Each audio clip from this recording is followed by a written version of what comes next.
Se se está a pensar que aquilo que eu vou aqui dizer é a escola pública que é boa, funciona tudo bem e, portanto, ali é que está o futuro, ponto final, não vou dizer isso, porque não seria verdade.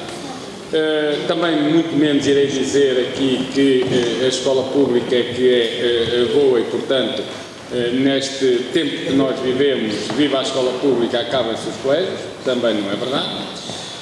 Mas há algumas verdades que me parece que sobre essa matéria não podem deixar de ser ditas. Aliás, quando nós no dia 18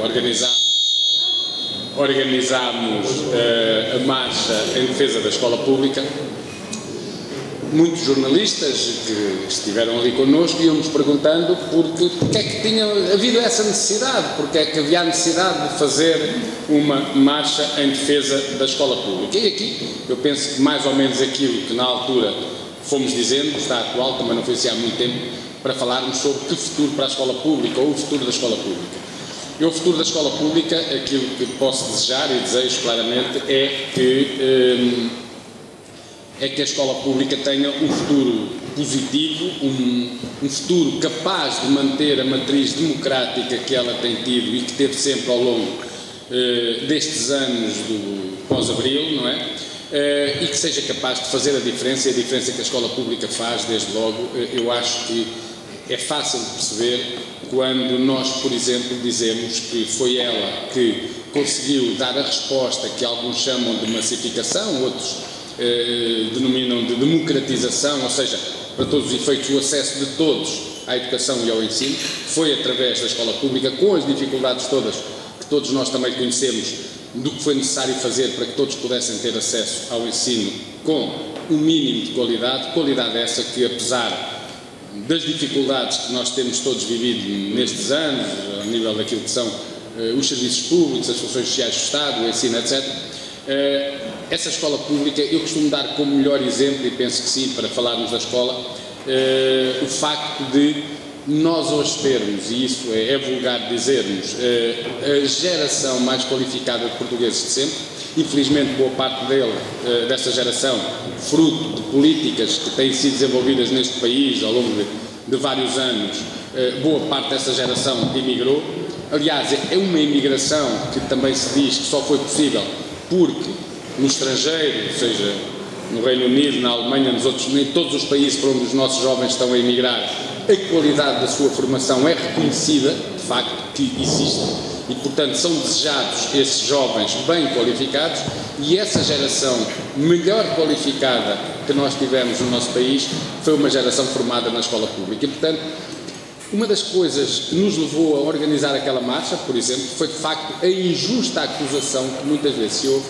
de que a escola pública não tem qualidade, de que, aliás, a senhora que está à frente do partido CDS dizia a certa altura que entre a escola pública e o privado o que deve contar é a qualidade e, portanto, como o que deve contar é a qualidade, a escola pública se tem que fechar o seu ponto final e, portanto, lançando aqui um estigma também sobre a escola pública, de que a escola pública é a escola da falta de qualidade, é a escola onde, de facto, os profissionais, também eles, provavelmente são menos qualificados e, portanto, a escola pública, se necessária, é aquela que tem que fechar. Evidentemente que eu não vou aqui argumentar com a Constituição da República, com o artigo 75, ou nada disto, dizendo, está bem, a senhora está a dizer aquilo, mas esqueceu-se que neste país há uma Constituição que ela se calhar desconhece, ou não desconhece, mas discorda, mas e portanto tem a Constituição, ponto final. Acho que nem é preciso ir por aí. O que eu acho que nós temos aqui que analisar de facto são os resultados que a escola tem tido, e como eu disse, com constrangimentos enormes, vários, que ao longo dos anos, e sobretudo dos últimos 4, a escola teve, mas que continua a ser uma escola que, por exemplo, e isto é importantíssimo, dá resposta, por exemplo, a 87% dos jovens portugueses, das crianças e jovens portugueses que têm necessidades educativas especiais. Ou seja, por vezes quer-se comparar os resultados dos alunos a exames, quer-se saber, afinal, quem é que está à frente do ranking. Vejam lá que a primeira escola pública é a 23ª, mas que vergonha, os colégios é que são bons, esquecendo-nos nós que, se formos comparar a melhor nota do melhor aluno do colégio A com a escola pública B, as notas são iguais e, portanto, o aluno, aliás, há estudos até no nosso país, feitos na Universidade do Porto, que vêm confirmar que os alunos que são oriundos das escolas públicas têm melhor desempenho e mais sucesso no ensino superior do que, por exemplo, os que vêm de colégios privados, eventualmente talvez também, porque do ponto de vista social têm outro tipo de convivências que no ensino particular, no ensino privado não tiveram, mas tirando isso à parte, o que não se pode comparar, porque é incomparável, e é isso que é comparado nos rankings, é de facto uma escola pública com a média dos resultados dos seus alunos, onde nessa média entra a linha de conta, e ainda bem que assim é, felizmente que assim é, entra a linha de conta os 87% de alunos que tendo necessidades educativas especiais, muitas vezes o sucesso dele, normalmente o sucesso deles não é terem 19,8 para irem para a medicina, é conseguirem eles, pelo menos, ter um mínimo, uma base de formação para que lhes permita também enfrentar, depois mais tarde, com as dificuldades muitas vezes que estes jovens têm, quando são jovens que têm estas necessidades, aquilo que é a sua vida enquanto adulto. E, portanto, a escola pública dá esta resposta. Eu acho que a questão da qualidade nem se coloca. O ensino não tem mais qualidade num colégio ou menos qualidade numa escola pública. Também o contrário não é verdade. Portanto, a questão da qualidade do ensino, e muitas vezes as opções dos pais não têm propriamente a ver com isso, tem a ver, em alguns casos, com aspectos de ordem social, porque, de facto, infelizmente, a escola pública tem uma pecha que tem que ser resolvida, que é uma fraca resposta social às necessidades de famílias cujos horários de trabalho e cuja vida na sociedade hoje é uma vida muito desregulada e que, portanto, não se compadece muitas vezes com os horários da atividade letiva e às vezes e as várias equipas ministeriais têm tido essa preocupação que é de tentar dar resposta, mas da pior forma, que é encher com mais aulas aquilo que já são as atividades escolarizadas dos alunos. O caso das AEC no primeiro ciclo é um exemplo mais negativo que se pode imaginar, ou seja, os alunos acabam as suas aulas e a seguir a sua ocupação de tempos livres é feita com atividades escolarizadas em cima das aulas, faz com que, por exemplo, os estudos a nível da União Europeia digam que os alunos portugueses do primeiro ciclo são os alunos que têm mais atividades escolarizadas e que isso, por exemplo, contribui para a existência de níveis relevantes, ou pelo menos significativos, de indisciplina logo no primeiro ciclo do ensino básico pelo excesso de tempo, não é que permanece nas aulas, na escola, é pelo excesso de tempo que permanecem atividades escolarizadas, quando toda aquela atividade que vai para além do que é propriamente a atividade letiva, deveria ser uma atividade de outro tipo, com outros profissionais e dedicada essencialmente a aspectos lúdicos, culturais, esportivos, enfim, mas não aulas em cima de aulas, aliás, por vezes até nesta desorganização do primeiro ciclo, de uma forma que até é pior do que ter essas aulas, as AEC, em cima das aulas. Não, é que as próprias atividades de tempos livres, essas AECs, entram pelas aulas dentro e empurram as aulas para o final do dia e os meninos muitas vezes estão a ter atividade letiva em disciplinas que muitos consideram nobres às 5 da tarde, quando já a sua cabeça, a sua atenção, a sua concentração é tudo menos para poderem ter aulas e atividade letiva. Mas queria dizer eu, então, e falando disso, que houve aqui agora neste debate que se foi fazendo sobre a questão dos contratos de associação, e eu acho que este é um debate, eu acho até que, já disse isso a pessoas responsáveis até, de colégios, diretores, que não estão nessa discussão, que eu acho que esta tem sido uma discussão que até do ponto de vista do que interessa ao ensino particular e cooperativo e aos colégios particulares, desprestigia o próprio ensino particular. Porque nós temos uma resposta pública que claramente não há uma resposta que é adversária ou inimiga da resposta particular, são respostas que se devem articular num país em que o ensino particular e cooperativo tem também ele um papel importante a desempenhar. Agora, uma coisa é o papel que o ensino particular e cooperativo desempenha e desempenha bem em muitas zonas do nosso país, e aqui a começar logo por Lisboa, outra coisa são aqueles que encontraram aqui na educação uma área para fazer negócio à custa do que for e, sobretudo, para fazer negócio à custa dos contribuintes. Que sendo um nicho, sendo um grupo, aliás, eu diria, sendo dois grupos que aqui existem, sobretudo, e que atuam neste espaço do contrato de associação, são, no entanto, pessoas que se habituaram a ganhar aos milhões e aos milhões, porque é aos milhões de euros à custa do horário público. Eu diria quase que ser empresário assim era fácil, não é? E, portanto, aquilo que nós tivemos aqui são pessoas a quem tudo tem sido permitido. Aliás, eles sabiam, esses operadores que têm tido esses contratos, que os contratos de associação eram mesmo aquilo que são, ou seja, Portugal tem, no nosso país existem 4 tipos de contratos com o ensino particular. Os contratos simples, diretamente feitos com as famílias, enfim, com a distância de vida,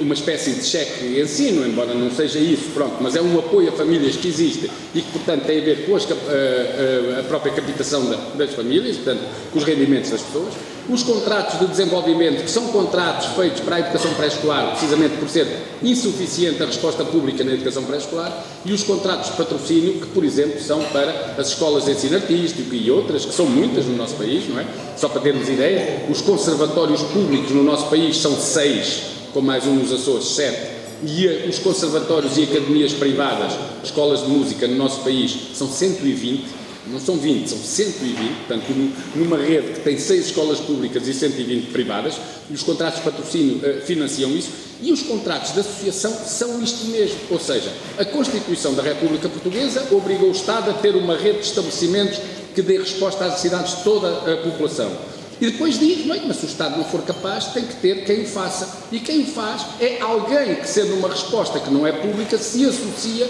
à resposta pública. Daí o contrato ser de associação. Que se associa enquanto for preciso essa associação. O grande problema é que, e o Estado tem feito uma coisa que, pronto, podemos dizer, não respeita a Constituição, mas todos percebemos que deve fazê-lo, ou que pode fazê-lo, ou que do ponto de vista, da despesa do Estado, poderá ser recomendável fazê-lo, que é onde existe o colégio privado com o contrato de associação e não há resposta pública, não construiu escolas públicas, por isso, por exemplo, concelhos como Pombal, ou Leiria, ou outros aqui mais próximos de Lisboa, os colégios existem e não há resposta pública, eu diria até, e se um pai até quiser exercer a tal liberdade de escolha que tanto se fala, por uma escola pública não tem onde fazê-lo porque não existe, o Estado não fez, poderemos dizer, do ponto de vista constitucional, isto é incorreto, mas podemos dizer também, bom, mas já lá existia um estabelecimento, não vale a pena ir investir ali, vamos investir noutras áreas, mas o contrário nunca aconteceu, que é, onde existiam escolas públicas sobrelotadas, e os colégios se instalaram, e instalando-se esses colégios fizeram contratos de associação, mas de repente as escolas tiveram capacidade de absorver os alunos, os colégios sabiam que isso iria acontecer, mas consideraram, bom, mas agora o contrato de associação é um direito adquirido do qual nós não abrimos mão. O caso de Coimbra, do Concelho de Coimbra, é paradigmático, não é? Existem 14 escolas entre EB2, 3 e secundárias com capacidade de absorver todos os alunos do Concelho e, contudo, até agora havia 10 colégios que tinham contratos de associação e que desviavam os alunos, precisamente dali, e o Estado estava a pagar 2 vezes, estava a pagar à escola pública que existia e estava a pagar ao colégio particular que tinha lá os alunos em nome de uma alegada liberdade de escolha. Evidentemente que essa liberdade de escolha não está em causa, aliás,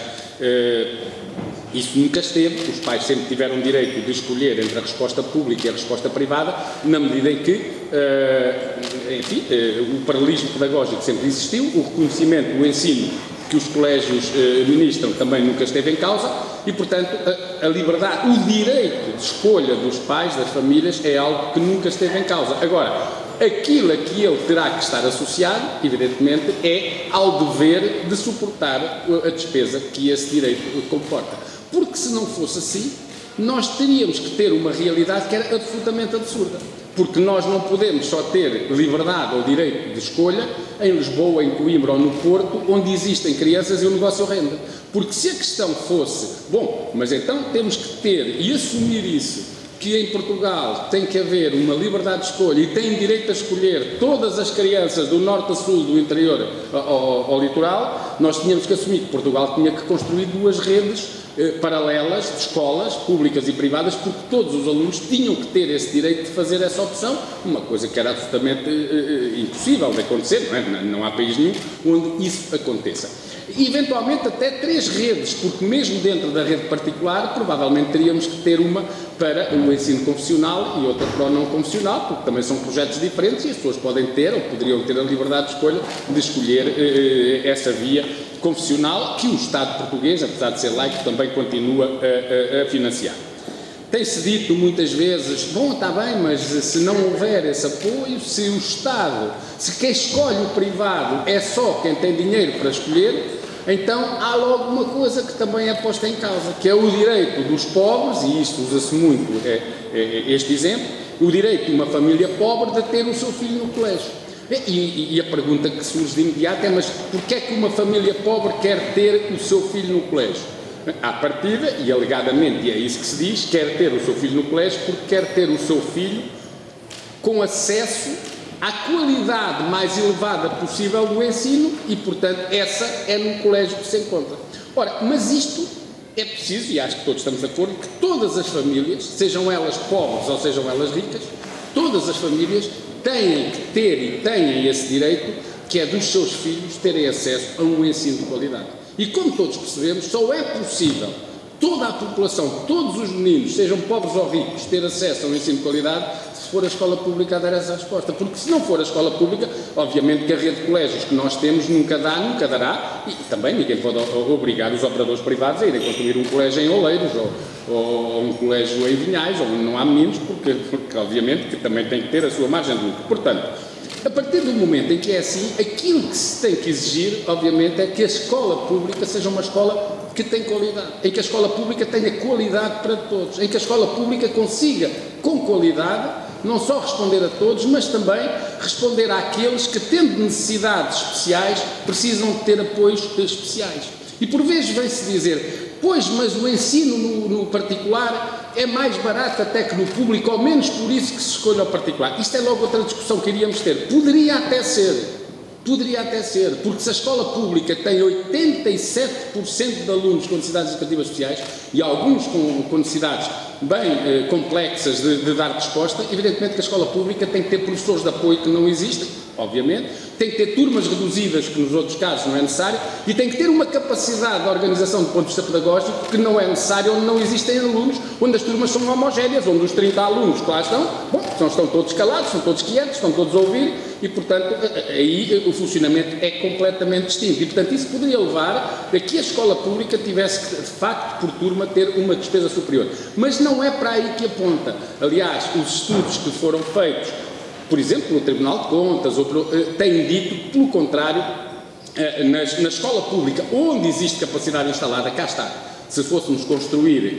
uma escola de raiz para poder dar resposta perante um colégio que lá está, pois evidentemente que tudo isso ficaria mais caro o preço da turma, construindo de raiz e não havendo capacidade instalada para ter uma resposta pública. Mas onde já existe essa capacidade instalada, e é disso que estamos a falar, o preço da turma calculado por cada turma numa escola pública fica na ordem de 56 mil euros, enquanto o financiamento no particular é de 80.500 euros. Mas eu acho que esta discussão dos custos e o que é mais barato não é a essencial, não é a principal, porque aqui o que as escolas têm que ter é um custo que, obviamente, sendo racional na despesa e nos gastos, vá ao encontro das necessidades da população escolar que tenha. E, portanto, uma escola como a Escola Secundária do Restelo, aqui para falar de Lisboa, com certeza que terá um custo que é inferior ao que terá uma escola num bairro socialmente complexo e degradado, onde as respostas são outras, onde a dimensão das turmas são outras, onde o tipo de docentes e a forma como se trabalha com as turmas também são outras e, portanto, isto faz com que os custos sejam diferentes e dentro estamos a falar só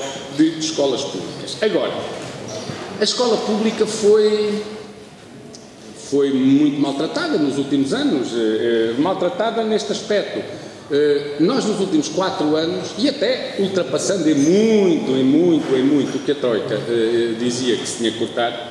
a educação em Portugal perdeu mais, se não contarmos com o ensino superior, sem contar com outras despesas em pessoal, perdeu mais de 2 mil milhões de euros. No total e no conjunto e naquelas coisas todas nestes 4 anos, perdeu 3.100 milhões de euros. Mas pronto, tirando aqui algumas componentes que depois depende de quem faz as contas, mas mais de 2 mil milhões de euros. Só para dizer que a Troika previa que durante o período de resgate na educação tinham que se cortar à volta de 390 milhões de euros, ao máximo 400 milhões, portanto nós estamos a falar de um valor que ultrapassa em 5 vezes aquilo que era previsto. E isto fez-se à custa de cortes em áreas e aspectos que eram essenciais. Muitas vezes, e onde se reflete mais, e portanto aí é que se poupou, claro, foi sobretudo à conta do corte dos seus recursos. E os seus recursos significou que, por exemplo, as escolas públicas perderam durante esses 4 anos qualquer coisa como 40 mil lugares de professores, 25 mil a 26 mil que se aposentaram, mais 2 mil e tal que meteram rescisões por mútuo acordo e depois ainda um conjunto na ordem dos 15 a 16 mil professores contratados que deixaram de ser contratados. Portanto, foram mais de 40 mil postos de trabalho também, mas também mais de 40 mil lugares de docentes que saíram, portanto, ao longo destes 4 anos, para além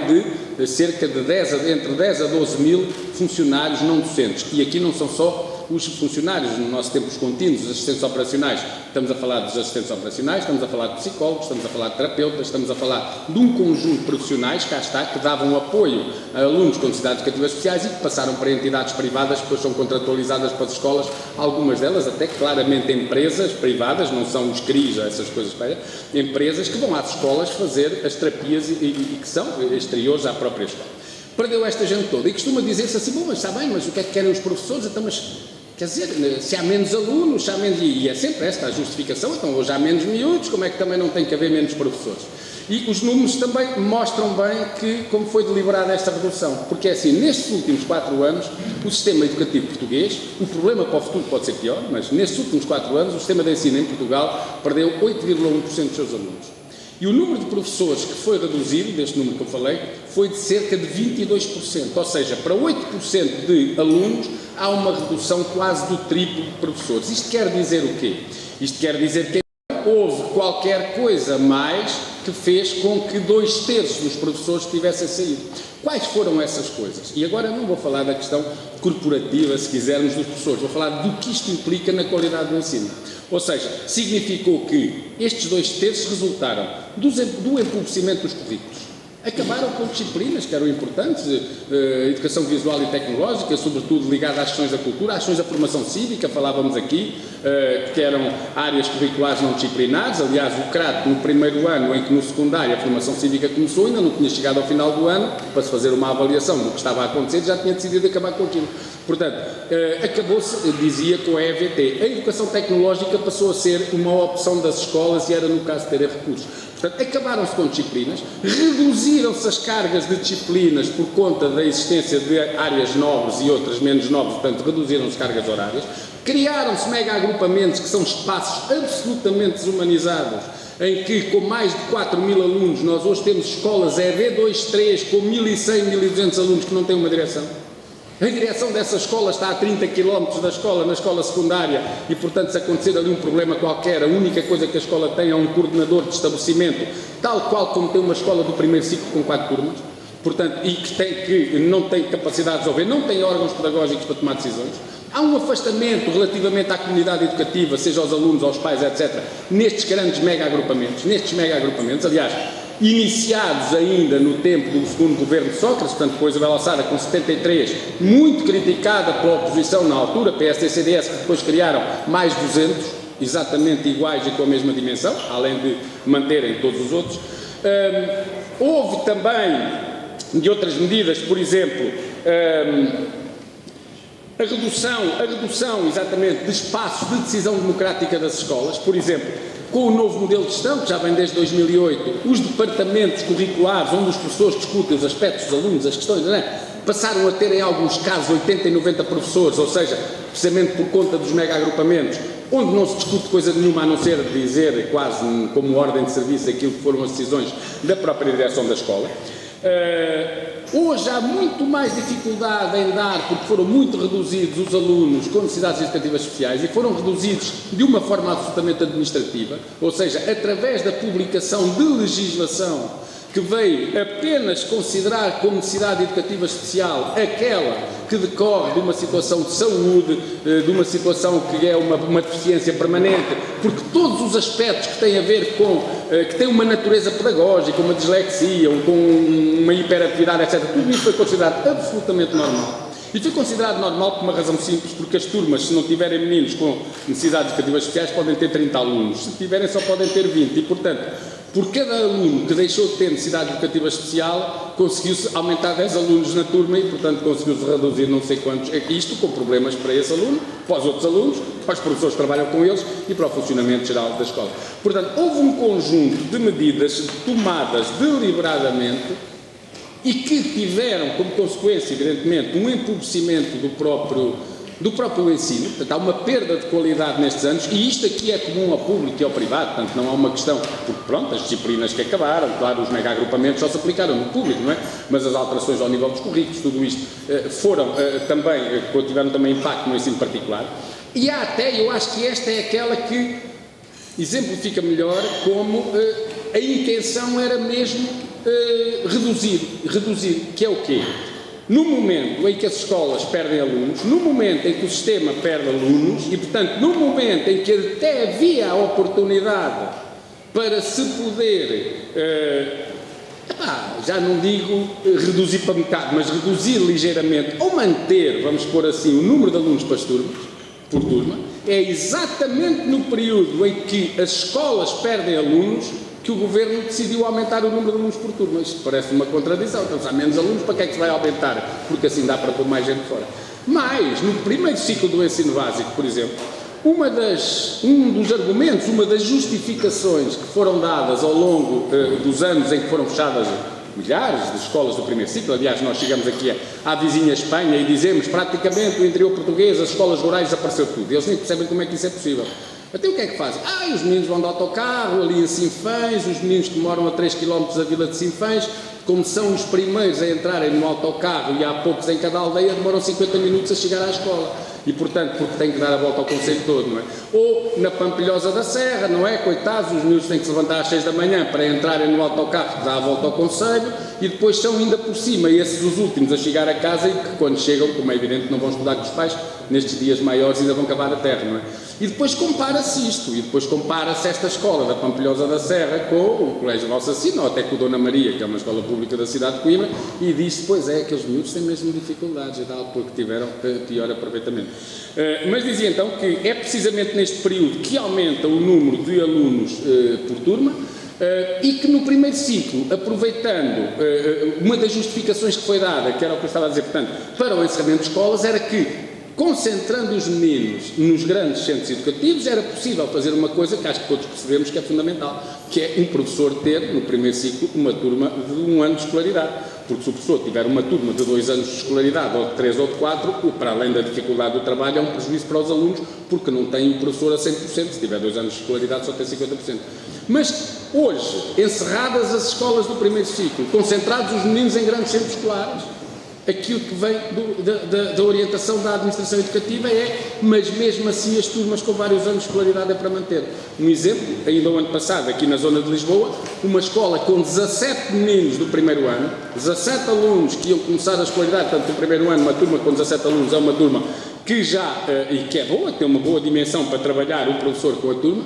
para não abrir um lugar, portanto, para se ver ao ponto em que isto chega, para não se abrir um lugar que obrigaria a contratar uma pessoa, então decidiu-se partir o grupo dos 17 meninos em 3, porque já havia uma turma de segundo, uma de terceiro e uma de quarto, e, portanto, cada terço desse grupo de 17 juntou-se a outra, e, portanto, estragou-se essa turma e estragaram-se as outras 3, porque ficaram todas elas com vários anos de escolaridade. E isto tem sido assim, é quase um rapar o tacho para ver onde é que se vão buscar os cêntimos. E isso fez com que, de facto, nestes últimos anos, e sobretudo nestes 4 anos, os cortes fossem imensos, as medidas fossem muitas, isto para dizer o quê? Que as escolas públicas, evidentemente, que hoje têm dificuldades que têm que ser superadas. E que têm que ser superadas através de medidas que passam por investimento, obviamente, na escola pública. Passam por investimento na qualidade da resposta, passam por investimento, por exemplo, que permita novamente as escolas de grande dimensão voltarem a recuperar a sua identidade e a deixarem de ser mega agrupamentos e a poderem ter órgãos próprios de decisão em cada escola, que passa por rever os currículos, mas uma revisão que não pode ser feita de acordo com aquilo que são digamos, o imediatismo do poupar dinheiro, onde é que se corta. Tem que ser uma revisão que tenha a ver também e que tem que envolver toda a sociedade a discutir, que tenha a ver com o que é que se quer na escola e o que é que se quer da escola para o futuro. Uma aposta no ensino profissional que é fundamental que se faça também, mas um ensino profissional que não podem ser as vias vocacionais que o governo anterior foi buscar, que era aquilo onde o menino chumbando no 4º ano e chumbando no 6º ano vai para lá com 12 anos para a via vocacional, de onde nunca mais sai e jamais tem hipótese de entrar em qualquer, ou de poder com apoios ou até com ritmos de aprendizagem muitas vezes que são distintos, que são diferentes, de poder vir a ingressar um dia no ensino superior. Portanto, não podem ser vias vocacionais de forma alguma, ou vias profissionais então, que mesmo elas sejam discriminatórias e que tenham uma qualidade inferior. Portanto, o ensino profissional é fundamental, mas tem que ser valorizado, dignificado. Não pode haver a possibilidade de uma família dizer: pois é, meu filho, tu gostavas de ir para aquele curso profissional, mas tu vais para ali, o que vão dizer é que tu, não tens cabeça para o resto, portanto para ali não vais. Não pode ser, tem que ser um ensino profissional com qualidade, com permeabilidade com as vias científico-humanísticas, que tenha acesso ao ensino superior, como tem qualquer outro curso também, porque às vezes diz-se, e nós ouvimos muito dizer isso, que, está bem, mas às vezes parece que só se defende, até se costuma dizer, que o 25 de Abril acabou com as escolas técnicas e não foi o 25 de Abril, foi ainda na reforma Veiga Simão, em 73, não é? Portanto, que acabaram, mas pronto, mas não importa, foi 73. É verdade, agora, portanto, foi na reforma anterior. Pronto, e agora dizer assim, e se calhar, poderia mais cedo ter-se começado a pensar, poder-se-ia talvez, não se fez isso. Agora, há uma coisa que é fundamental e que não pode deixar de se dizer, é que há o discurso que muitas vezes se diz, e que é um discurso que é recorrente, de que, está bem, mas nós não podemos ter todos a ser doutores, todos a tirarem curso de doutores, é absolutamente verdade. Estávamos tramados, não é? Porque se fossem todos doutores... Agora, o grande problema aqui é outro, é que não podendo ser todos doutores, há uma coisa que nós temos que assegurar, é que não podem só ser doutores os que já os pais eram doutores, isto é, e a escola pública aqui pode fazer essa grande diferença, que é o tal elevador social, que muitas vezes se fala, não é? Ou seja, a escola pública, sendo uma escola que recebendo todos e promovendo a igualdade de oportunidades para todos, é uma escola que tem também de permitir que uns sejam doutores, que outros não sejam doutores, mas que cada um vá de acordo com aquilo que são as suas escolhas, sabendo que qualquer que seja a sua escolha, ele não sai diminuído, nem sai com uma formação inferior. E isso é válido, obviamente, para escolas públicas e para escolas privadas também, e já indo para o fim, dizer que... E por isso é que nós temos defendido e achamos que a defesa da escola pública é fundamental numa sociedade que se quer democrática. Portanto, a escola pública existiria sempre. Aliás, havia gente que dizia: agora e tal, o governo anterior quer acabar com a escola pública. Não quer, a escola pública nunca acabará. Portanto, o problema não é esse. O problema é que escola pública é que nós podemos ou que vamos ter. É se vamos ter uma escola pública de mínimos, se vamos ter uma escola pública que passe, por exemplo, pelo processo de municipalização que estava em curso, felizmente parou, em alguns municípios, e que tinha por objetivo transformar a escola pública apenas numa grande escola profissional, numa escola de mínimos para os filhos das pessoas que, tendo menos possibilidades, era por ali que ficava, e depois o acesso ao conhecimento era reservado para uma elite social, económica, cultural, claro, com uns pobrezinhos lá metidos, porque é preciso estarem lá uns pobrezinhos para justificar que o Estado paga aos pobres e aos ricos, não é? Como a escola privada nunca dá a resposta aos pobres todos, mas há sempre uns pobrezinhos que convém lá estar para que ela possa justificar pagar a todos. Todos nos lembramos do nosso tempo de liceu, eu sou desse tempo, acho que a maior parte que aqui estamos somos, do drama que era em muitas famílias discutir se ia para o liceu, para a escola comercial, tu vais para o liceu, depois tens que ir continuar a estudar e os pais não têm dinheiro para isso, e como é que era, e portanto era assim que se escolhia, não tinha a ver com mais nada, tinha só a ver com isto,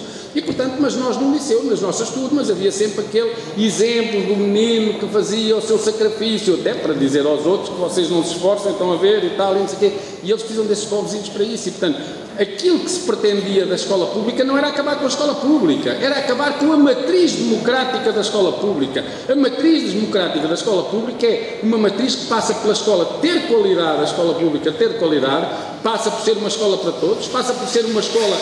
inclusiva e passa por ser uma escola gratuita, porque senão nós vamos construir aquilo que existe em outros países, que existe, e que, por exemplo, sei lá, nos Estados Unidos, o próprio Presidente Obama se lutou contra, até fazendo campanhas de promoção das escolas públicas e da qualidade da escola pública, por exemplo, desmantelando no estado de Nova Iorque um conjunto de escolas secundárias enormíssimas, onde o insucesso era terrível, para criar pequenas escolas secundárias, que aumentou em 40% o aumento do sucesso dos alunos,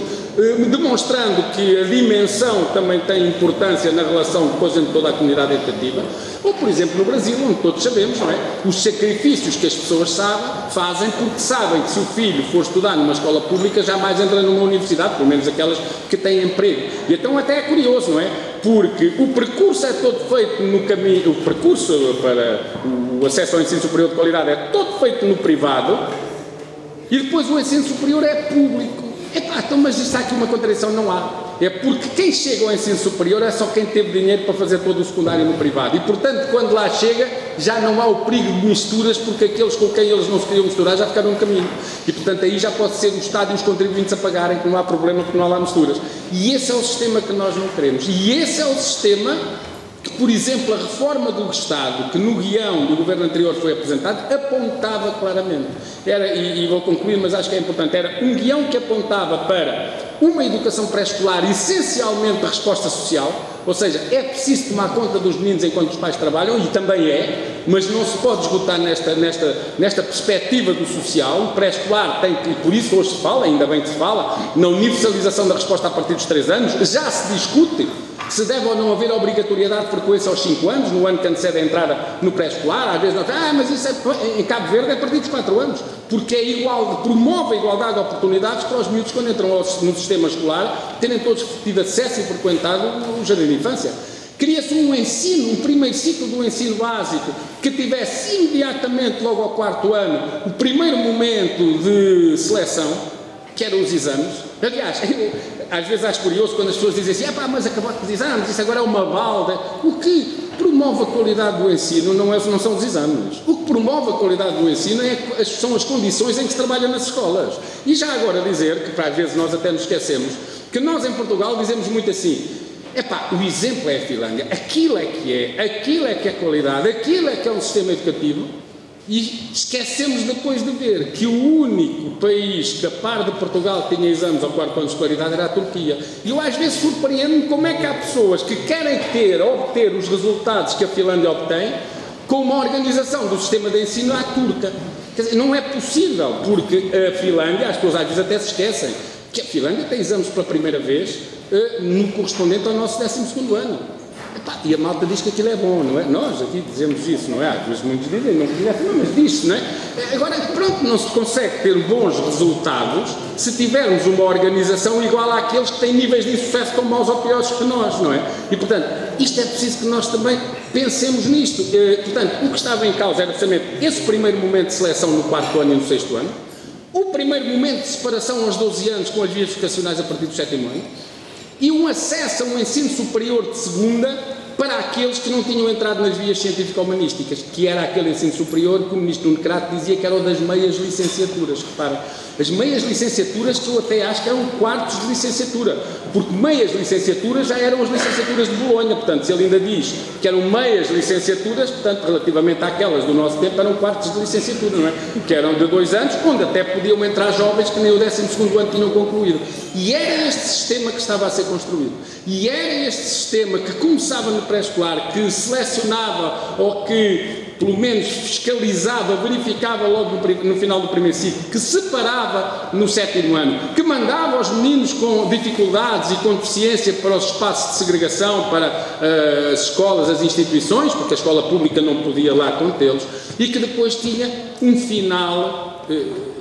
feliz para alguns, menos feliz para outros, que era o ensino superior a 2 velocidades, num sistema binário completamente distinto, em que alguns saíam com meias licenciaturas e outros com mestrado. E, portanto, este sistema, felizmente, que no dia 4 de outubro e depois no dia 10 de novembro e hoje em dia é um sistema que não é o que está para ir para a frente e, portanto, o discurso de defesa da escola pública está aí. Agora, isto não basta o discurso, como é evidente. O discurso é importante, mas o Orçamento de Estado de 2017 é que nos vai dizer se este é um discurso que vai ter consequência ou se é só um discurso, agora já nem sei se é para inglês ver, mas pelo menos para alemão ver poderia ser. Está aqui.